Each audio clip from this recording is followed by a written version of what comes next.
मैं विनय वर्मा और आप मुझे कुंडली रहस्य चैनल पे देख रहे हैं। आज की इस वीडियो में हम बात कर रहे हैं लड़का लड़की की शादी में गुण और कुंडली मिलाप के संबंध में। दोस्तों, मेरे पास बहुत ऐसे लोग आते हैं जिसके पास कुंडली नहीं रहता है, तो वो चाहते हैं शादी करने के लिए। शादी होता भी है। अब है कि लड़का लड़की का जब कुंडली नहीं रहता है तो नाम से मिलाया जाता है। दोस्तों, चाहे कुंडली से या नाम से मिलाने से पहले यह निश्चित रूप से जान लेना चाहिए कि लड़का या लड़की का कुल, शरीर, विद्या, अवस्था यानी उम्र, धन, गुण और निरोगिता पर अवश्य ही विचार कर लेना चाहिए। दोस्तों, कुंडली मिलाने के लिए पंचांग में, जैसे महावीर पंचांग अभी मेरे पास है, मेरे पास जैसे ये दिखाते हैं, ये महावीर पंचांग है। इसमें यहाँ पे होरा चक्र है, ये होरा चक्र है। होरा चक्र में नामाक्षर होता है।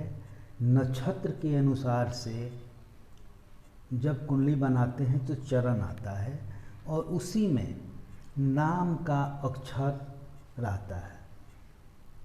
एक नक्षत्र में 4 अक्षर होते हैं जो नक्षत्र के चरण के आधार पर निर्धारित होता है, अर्थात उसी से नामकरण होता है। जैसे मान लीजिए अनुराधा नाम हो, किसी लड़की का नाम अनुराधा हो तो अ अक्षर बनता है। तो अ अक्षर जब बनेगा तो अ अक्षर के लिए अगर हम देखते हैं तो पंचांग के होरा चक्र में कृतिका नक्षत्र के प्रथम चरण में यह अक्षर आता है। ठीक उसी तरह से अगर लड़का का नाम देखें, अगर लौ से देखते हैं, लालजी देखते हैं, तो लालजी अगर हम देखें तो लड़का का नाम को अगर होरा चक्र में देखते हैं तो वह ला नाम का जो लालजी का जो ला पहला अक्षर है वह अश्विनी नक्षत्र के 3य चरण में आता है। दोस्तों, जब यह स्पष्ट हो जाता है नक्षत्र और उसके चरण, तो उसको हम पंचांग में ही, अब आपको दिखाते हैं, पंचांग में ही 9 पेज पे गुण गणना करने का, गुण का संबोधन दिया गया है। जैसे ये देखिए, गणना करने का गुण का संबोधन यहाँ पे दिया गया है। इसी में पंचांग में जब हम देखते हैं तो जो कॉलम बना रहता है, लड़का का वर पक्ष का ऊपर होता है और कन्या पक्ष का बाएं साइड में नीचे दिया जाता है और नक्षत्र भी दोनों तरफ रहता है। तो हम करते क्या है, दोनों के नक्षत्र को एक साथ उसके सामने करके और एक साथ जोड़ देते हैं, तो वहाँ पे उसका गुण निकलता है। जैसे मैंने अभी इसका देखा तो जैसे लड़की का नाम है अनुष्का, जिसका नक्षत्र पंचांग में देखे हैं तो कृतिका नक्षत्र के प्रथम चरण में आया है, और लड़का को देखे हैं लालजी नाम है तो अश्विनी नक्षत्र के 3य चरण में आया है।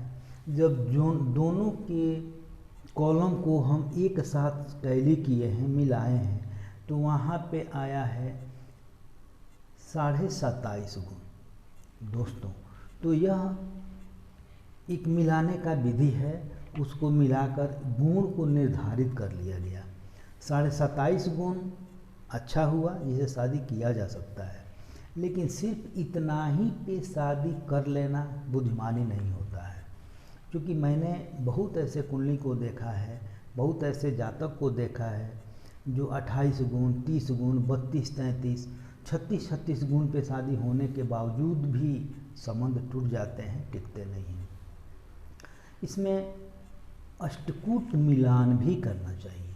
दोस्तों, अष्टकूट मिलान में अब देखें तो अष्टकूट मिलान में 8 तरह का वर्ण दिया गया है अष्टकूट में, जिसमें वर्ण को 1 अंक मिला है, वस्य को 2 अंक मिला है, तारा को 3 है, योनि को 4 है, ग्रह मैत्री को 5 है, गौड़ को 6 है, भ्रकुट को 7 है और नाड़ी को 8 है। यह अंक हैं। जब इसको हम देखते हैं लड़का और लड़की को, तो उसमें यह सब को जोड़ते हैं तो 36 गुण होता है, और इसी में देखा जाता है कि लड़का और लड़की को कितने अंक प्राप्त हुए, और उसी को काउंट करके उसका देखा जाता है कि वो कितने गुण में मिल रहा है। दोस्तों, यह जो अष्टकूट मिलाया जाता है, जिसके माध्यम से उसका एक अलग पहचान है, इसका एक अलग महत्व है। जैसे वर्ण से यह देखा जाता है कि लड़का या लड़की में कोई घमंडी तो नहीं है, किसी को ईगो तो नहीं है। यह ईगो को दर्शाता है। अगर लड़का हो या लड़की हो, अपने सुंदरता को ही लेकर, अपने धन को या इनकम को लेकर ईगो करता हो, और अपने पत्नी या अपने पति का ध्यान नहीं रखता हो, उसे घमंड करता हो, तो फिर संबंध नहीं चलता है। इसलिए इस पे वर्ण में ईगो को दर्शाया जाता है। उसी तरह से वश में आकर्षण को देखा जाता है कि दोनों के बीच में कितना आकर्षण है, कितना प्रेम है, तो उसको 2 अंक मिलता है। तारा को 3 अंक प्राप्त है। तारा से प्रेम को देखते हैं कि प्रेम कितना है। योनि को सेक्सुअल मजबूती को देखते हैं, उसकी क्षमता को देखते हैं, क्योंकि यह क्षमता अगर निर्बल हो गया, आदमी नपुंसक हो जाता है, बच्चा पैदा नहीं कर पाता है, तो इसको देखते हैं। तो ग्रह मैत्री यानी एक सोच, प्यार, आपस में प्यार, भावना का आपस में मिलन, यह ग्रह मैत्री कराता है। ग्रह मैत्री को इसीलिए 5 अंक मिला है। अब उसमें देखा जाता है कि कितना अंक प्राप्त होते हैं। कम से कम 3 से ऊपर होना चाहिए, 3, 4, 5 होना चाहिए। इसके अलावा गण का अंक मिला है 6, अर्थात उसके स्वभाव को। गण, अभी मान लीजिए कि राक्षस गण हो और मनुष्य गण हो, तो मनुष्य और राक्षस किसी तरह से शक्तिशाली हो जाएगा, मनुष्य कमज़ोर हो जाएगा, तो वहाँ पे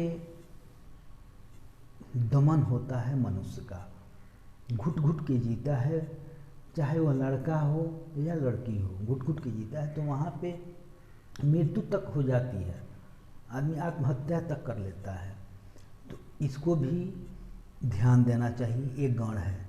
भ्रकुट को मिला है 7। यह आर्थिक स्थिति को दर्शाता है कि जातक कितने धन इकट्ठे करते हैं अपने जीवन को व्यतीत करने के लिए, उनके अंदर क्षमता है कि नहीं। नाड़ी को 8 दर्शाया गया है।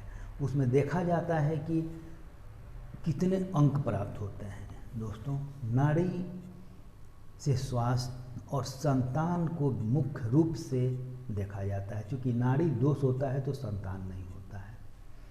दोस्तों, यह अष्टकूट है। यह 8 तरह का कूट है, जिसको निकाल के यही गणना करके देखा जाता है कि कितने गुण प्राप्त होते हैं, जिसमें मुख्यतः निश्चित रूप से ध्यान देना चाहिए ग्रह मैत्री पे, गण पे और नाड़ी पे, क्योंकि ग्रह मैत्री निश्चित रूप से देखना चाहिए, क्योंकि ग्रह मैत्री मित्र राशि जब होंगे या स्वराशि का होगा तो उसके विचारों का मिलन होगा, आपस में प्रेम होगा। और गण का भी मिलाना बहुत जरूरी है, क्योंकि वहीं राक्षस, मनुष्य और देव गण होता है जो जीवन को सर्वाइव करता है, आगे लेकर जाता है। और गुण, नाड़ी दोष, नाड़ी पे जरूर ध्यान देना चाहिए।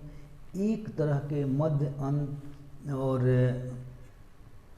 आदि, ये तीन होते हैं, ये तीनों दोनों का एक नहीं होना चाहिए, तो यह दोष होता है।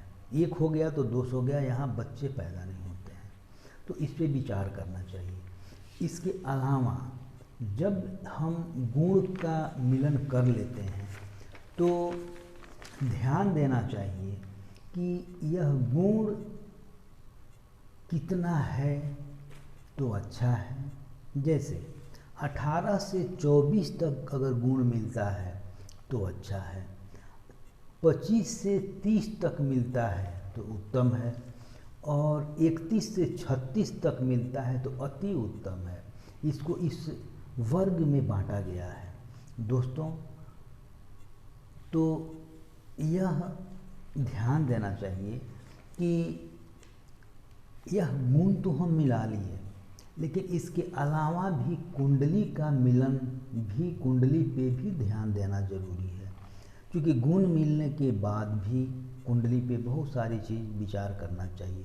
जैसे लग्न, कुंडली में लग्न, कुंडली में दोनों के लग्न को ये देखिए कि अब जैसे मेष लग्न हो तो लड़की का भी मेष लग्न हो, अर्थात विषम अंक 1, 3, 5, 7, 9, 11 ये विषम अंक होते हैं।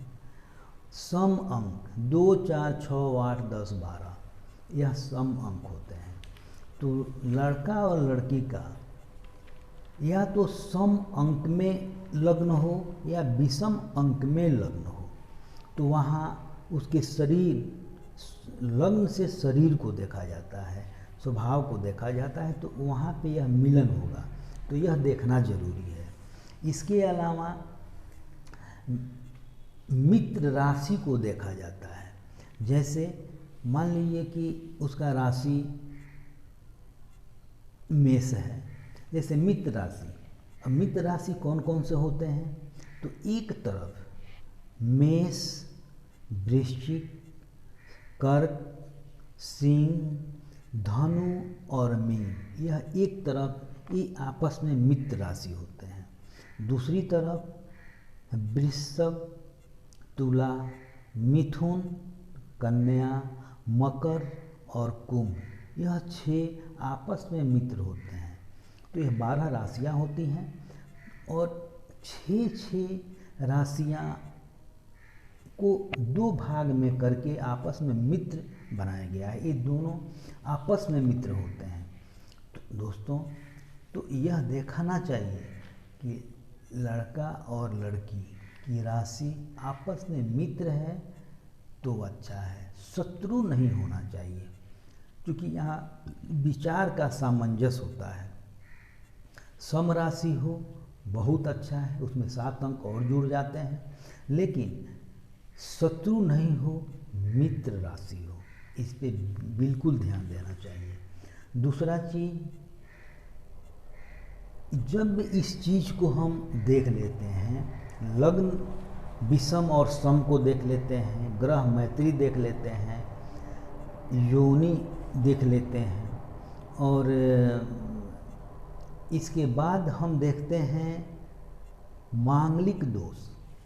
कुंडली में मंगल कहाँ बैठा है, मांगलिक दोष से भी परेशानी होती है। जैसे मंगल प्रथम भाव, चौथे भाव, 7वें भाव, 8वें भाव और द्वादश भाव में बैठता है तो मांगलिक योग बनता है, जिसमें 8वें भाव और द्वादश भाव, 12वें भाव में जब मंगल बैठता है तो बहुत भारी हो जाता है, इस पे निश्चित रूप से विचार करना चाहिए। तो अगर दोनों में मांगलिक योग बनता है तो कोई दिक्कत नहीं है, लेकिन अगर एक में है तो द्वादश भाव में अगर बैठता है तो द्विभावी योग बनाता है, अर्थात दूसरा शादी का योग बनाता है, संबंध विच्छेद कराता है, तलाक तक कराता है।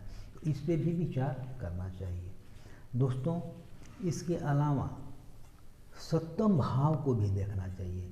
ऐसा तो नहीं कि सप्तम भाव में पाप ग्रह बैठे हों, या फिर लड़का के लिए शुक्र और लड़की के लिए गुरु को भी देखना चाहिए, ये कहीं अस्त तो नहीं है, कमज़ोर तो नहीं है। इसके अलावा पंचम भाव पुत्र भाव को देखना चाहिए, कर्म भाव को देखना चाहिए, दसम भाव को, और भाग्य भाव को भी देखना चाहिए। दोस्तों, यह कुंडली जब हम मिलाते हैं, कुंडली देखते हैं, तो इन सबों को ध्यान में रखते हुए इसका विचार करके ही किसी भी लड़का और लड़की की शादी के लिए विचार करना चाहिए। दोस्तों, मेरे पास आज ही एक ऐसे व्यक्ति आए थे जो अफसर हैं, उनके 2 लड़के हैं और बड़े लड़का का शादी अभी तक नहीं हुआ है और वो काफ़ी परेशान है। बहुत तरह की बातें उनके सामने आती है, चाहते हैं शादी हो लेकिन उस तरह का योग नहीं मिलता है। तो उनके मन में आया क्यों नहीं मैं ऐसे ही शादी कर लूँ। वो मेरे पास आए, मैं उनको समझाया, सही मार्ग बतलाया, घबराइए नहीं। घबरा कर शादी करने का मतलब होता है कि यह संबंध जो होता है पूरी जिंदगी का होता है। शादी कर लेना बहुत बड़ी बात नहीं है, शादी करके खुश रहना, हर दृष्टिकोण से संबंध को चलाना, ये बड़ी बात है। नहीं तो शादी किए, उसके बाद परिवार में कलह हो गया, तरह तरह की समस्याएं खड़ी हो गई, तलाक हो गया या बच्चा पैदा नहीं हो, वगैरह वगैरह बहुत सारी चीज़ समस्या सामने आके खड़ी हो जाती है। तो कभी भी गार्जियन भावुकता में आकर कदम नहीं उठाएं। हाँ, निश्चित रूप से विचार करने के लिए अगर सक्षम हैं तो खुद उसको पंचांग के अनुसार इस जैसे मैं बतलाया उसको आप मिला सकते हैं। समझ में नहीं आए तो आप भावुकता, गार्जियन भावुकता कर सकता है, माँ बाप भावुकता में आ सकते हैं, पर एक ज्योतिष भावुकता के साथ काम नहीं करता है। वह देखता है, अब नाड़ी दोष हो उसको कंप्रोमाइज़ नहीं करना चाहिए। मांगलिक दोष को थोड़ा देर के लिए कंप्रोमाइज़ कर भी सकते हैं शांति करके, लेकिन नाड़ी दोष को कभी भी समझौता नहीं करना चाहिए। तो इस पे ज़रूर विचार करें, समझ में आए तो खुद देखें, नहीं तो किसी अच्छे ज्योतिष के पास जाकर विचार जरूर करें। दोस्तों, आप मेरे चैनल को सब्सक्राइब नहीं किए हैं, सब्सक्राइब कीजिए, क्योंकि मेरा जो भी विचार आए आपके पास स्वतः पहुँचे। मेरे चैनल को निश्चित रूप से सब्सक्राइब कर लीजिए, क्योंकि मेरा विचार जो भी आए आपके पास पहुँचे, और मेरे वीडियो को शेयर कीजिए, क्योंकि और लोग भी इसका आपके माध्यम से भी लाभ उठा सकें। दोस्तों, अगले वीडियो में हम फिर उपस्थित होंगे, आपसे बात करेंगे। तब तक के लिए जय माता दी।